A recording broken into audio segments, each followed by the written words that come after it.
Sudah kalau masuk di wilayah zona merah dan sudah ditunjukkan ada larangan dari pemerintahan setempat, kemudian juga sudah berlaku, nah, langkah lebih baiknya tunaikan di rumah.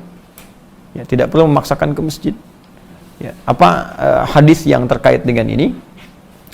Nabi SAW pernah menyampaikan dalam hadis riwayat sahabat Abu Hurairah radhiyallahu taala anhu, Nabi menyampaikan, "Idza maridal 'abdu aw safar kutiba lahu mithla ma kana 'alaihi muqiman sahihan." Ya, jika seorang hamba sakit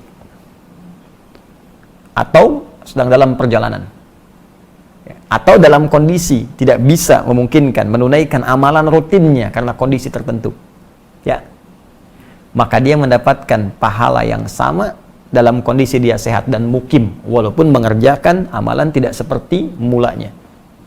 Contoh paling gampang begini. Ada orang biasa ke masjid, kaki sakit, gak bisa ke masjid, dipaksakan sulit. Ya, sulit sekali.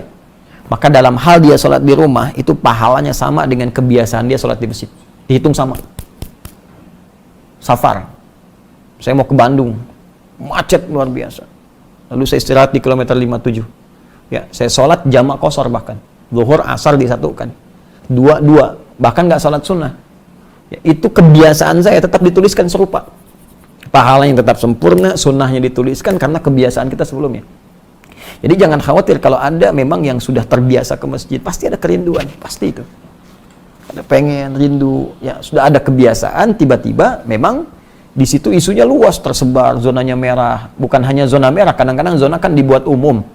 Ya, misalnya sudah ada suspeknya, nggak bisa diprediksi apa seperti apa, ya dia tunaikan di rumah. Ya, apalagi khawatir. Ya, misalnya kalau ke masjid saya khawatir, ya sudah di rumah. Ya, tapi dalam kondisi ini pun tetap di masjid itu ada yang bertugas untuk adzan, ya, dan yang standar di situ untuk memakmurkan masjidnya. Jadi jangan sampai ada kalimat nutup masjid. Aneh itu. Jadi mohon maaf, jadi jangan sampai ada kalimat yang keliru. Ini saya perhatikan banyak mufti nih saat ini. Jadi semua orang jadi kayak pada jadi mufti ahli fatwa ini.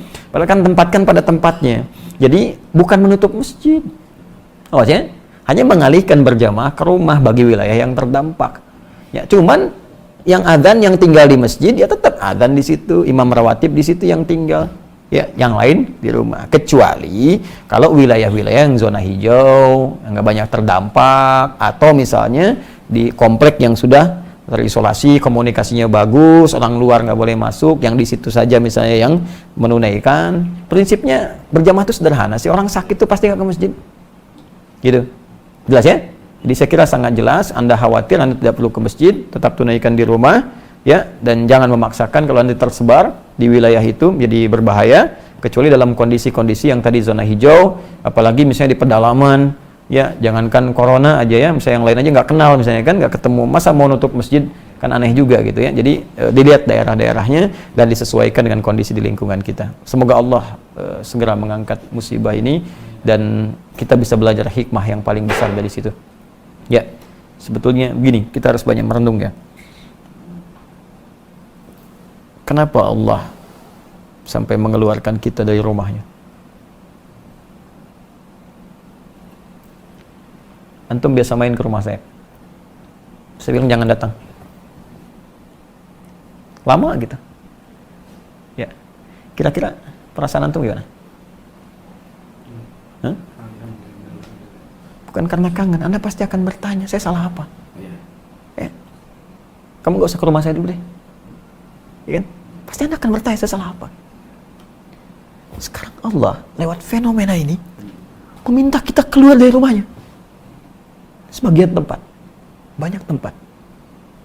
Jadi orang yang imannya sadar pasti akan bertanya, ya Allah, saya salah apa gitu?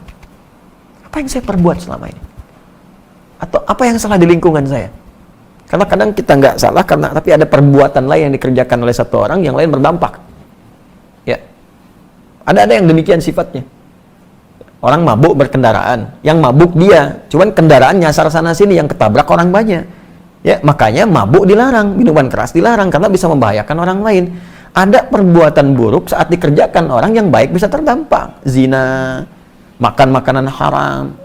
Memang ente yang zina, ya, tapi perbuatan Anda itu bisa berdampak kepada banyak orang. Jangan katakan emansipasi ini sampai bangga, sampai menyampaikan di media, saya punya anak hasil ini begini begitu. Anda yang melakukan, tapi hasil Anda itu berdampak buruk bagi yang lain. Makanya saya pikir ini waktu yang pantas untuk bertobat untuk kita semua. Ya, malam bangun lah. Minimal satu-satu di antara kita itu bertobat, minta sama Allah, minta ampun, ya Allah ampuni saya. Ya, jangan berpikir tentang kiamat yang besar gitu. Kiamat kecil saja belum tentu kita siap. Kiamat kecil itu kematian. Itu kiamat kita. Dan belum tentu semua orang siap menghadapi itu. Karena itu duduk. Ini Allah sudah sangat sayang kepada kita mengingatkan. Ada yang salah, cepat perbaiki. Ya, tata kembali, pelajari apa yang salah selama ini. Ini kan dengan musibah itu kadang tampak segala hal yang bisa diperbaiki. Genteng bocor. Begitu kita lihat bocor di atas, kan ketahuan apa yang salah nih selama ini. Cek lagi, ya sama. Ini pasti kita akan temukan kekurangan-kekurangan. Iman kita minimal bagaimana, kerinduan ke masjid, kerinduan untuk ibadah. Ya, saya kira itu. Wallahu ta'ala a'lam bishawab.